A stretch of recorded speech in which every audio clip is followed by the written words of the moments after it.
तो आज हम करने वाले हैं वन पीस चैप्टर 1166 का फुल रिव्यू और इस चैप्टर का नाम है न्यू स्टोरीज नई कहानियां। इस चैप्टर में ज़ेबेक की मौत दिखाई गई है, एक प्रॉपर डेथ सीन और गार्प और ड्रैगन की सीरियस डिस्कशन, रॉजर और गार्प की आखिरी मुलाकात और भी बहुत कुछ है इस चैप्टर में जिस पर हम नजर डालेंगे।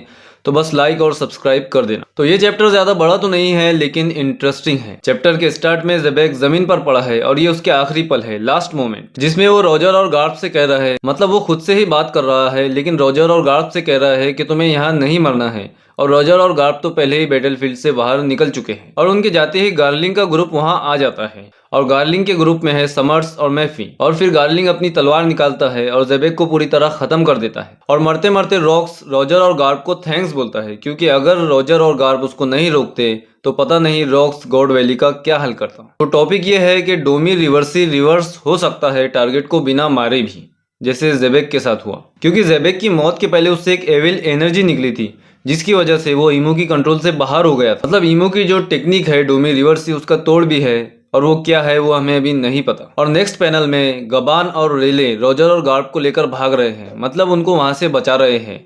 अगर वो दोनों रॉजर और गार्प को नहीं ले जाते तो हॉली नाइट्स उनको भी मार देते, क्योंकि यही उनका काम है, बच्चों को, औरतों को, स्लेव्स को और जो 1 HP बचता है उनको मारना। तो ज़ेबेक की मौत के बाद रॉजर अपनी शिप ओरो जैक्सन को लेकर निकल जाता है और अपने वुंड, अपने जख्मों का इलाज करता है और तभी उसे एक आवाज आती है एक ट्रेजर बॉक्स में से, और वो आवाज एक बच्चे की रोने की आवाज होती है। और जब रॉजर उस ट्रेजर बॉक्स को खोलता है तो उसमें से बेबी शैंक्स निकलता है। तो इस तरह शैंक्स रॉजर के ग्रुप में शामिल हुआ, लेकिन बगी कैसे हुआ ये शायद हमें आगे पता चल जाएगा। और बात करें गार्लिंग की यानी शैंक्स के फादर की, तो उसकी बहुत सारी इंटरेस्टिंग फीट्स हमें देखने को मिली है, जिसमें सबसे पहले है कि गार्लिंग अपनी वाइफ को मार रहा है और मार भी दिया उसने, ये थी सबसे पहली फीट। और इसके बाद है गार्लिंग कुछ स्लेव्स को मार रहा है, वो भी काफी इंटरेस्टिंग फीट थी। और लास्ट में गार्लिंग ने एक जख्मी इंसान, एक इंजर्ड मैन को अपनी तलवार से मारा है। और एक एनिमेटर ने, एक फैन एनिमेटर ने एक एनिमेशन बनाया था जिसमें उसने गार्लिंग और व्हाइट बियर्ड के बीच के क्लैश को एनिमेट किया था। वो देखकर तो मुझे लग रहा था कि क्या ही बवाल चीज है ये गार्लिंग, व्हाइट बियर्ड से ऐसे लड़ रहा है तो जरूर ये कोई लेजेंड ही होगा।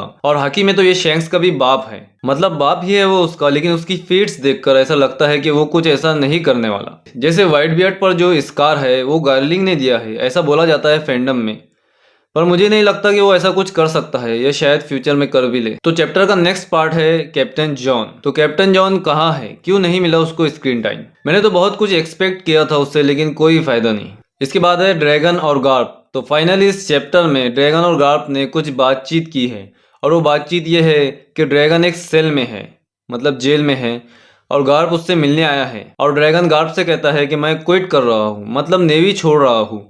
और ये वो मोमेंट है जब ड्रैगन ने फैसला लिया था कि वो नेवी को छोड़ देगा। लेकिन क्या तुमने नोटिस किया कि गार्प ने ड्रैगन को एक बार भी नहीं रोका, उसने सिर्फ ओके कहा। मतलब गार्प को भी कहीं ना कहीं रिग्रेट है कि गॉड वैली पर जो कुछ भी हुआ वो बहुत गलत हुआ, लेकिन वो गवर्नमेंट के अगेंस्ट नहीं गया या फिर वो गवर्नमेंट के अगेंस्ट नहीं जाना चाहता है। क्योंकि मुझे ऐसा लगता है कि गार्प सोचता होगा कि अगर वो भी क्विट कर देगा तो सेंगोकू अकेले इस पायरेट एरा को कैसे कंट्रोल करेगा। लेकिन उसने ड्रैगन को एक बार भी नहीं रोका, बस एक सिंपल सा ओके कह दिया कि हाँ भाई कर दे क्विट, हो जा आजाद। लेकिन ड्रैगन ये चाहता था कि उसके साथ साथ उसके फादर ने भी नेवी छोड़ देनी चाहिए थी, लेकिन गार्प ने ऐसा कुछ नहीं किया। तो ड्रैगन थोड़ा अपसेट है और शौक भी है। सोचो अगर गार्प भी नेवी छोड़ देता और पायरेट बन जाता तो पायरेट किंग की रेस में कितना ज्यादा कंपटीशन हो जाता। और चैप्टर के आखिरी हिस्से में हेरल्ड द किंग, हेरल्ड एल्बफ का राजा, जेंट्स का प्राउड। लेकिन इस चैप्टर में हेरल्ड ने खुद को वर्ल्ड गवर्नमेंट के हवाले कर दिया है। वो चाहता है कि गवर्नमेंट या फिर वर्ल्ड कम्युनिटी जेंट्स को भी एक्सेप्ट करे। वो चाहता है कि जेंट्स ने जो मिस्टेक की है पिछले 1000 सालों में उसे माफ़ कर दिया जाए। और हेरल्ड का कहना है कि जेंट्स के जो बच्चे हैं वो अब इंसानों के बच्चों के साथ कदम से कदम मिलाकर चलेंगे, उन्हें हर्ट नहीं करेंगे। भाई हेरल्ड किसी भी हद तक जाने के लिए तैयार है। उसने ये भी कह दिया है कि मुझे अपना स्लेव ही बना लो। अब सोचो अगर इमू उसको सच में अपना स्लेव बना ले, उस पर डोमी रिवर्सी का यूज करके उसे अपना पपेट बनाकर यूज करे, तो क्या ही बवाल होगा। भाई हेरल्ड नहीं जानता कि वो क्या कर रहा है, उसके इस एक्शन से कितना नुकसान हो सकता है। वो तो बस पश्चाताप करना चाहता है। और चैप्टर के लास्ट में इमू की आईज दिखाई गई है, मतलब हेरल्ड तो गया, उसका काम तमाम। तो ये था चैप्टर 1166। अगर वीडियो अच्छी लगी हो तो लाइक और सब्सक्राइब करना मत भूलना।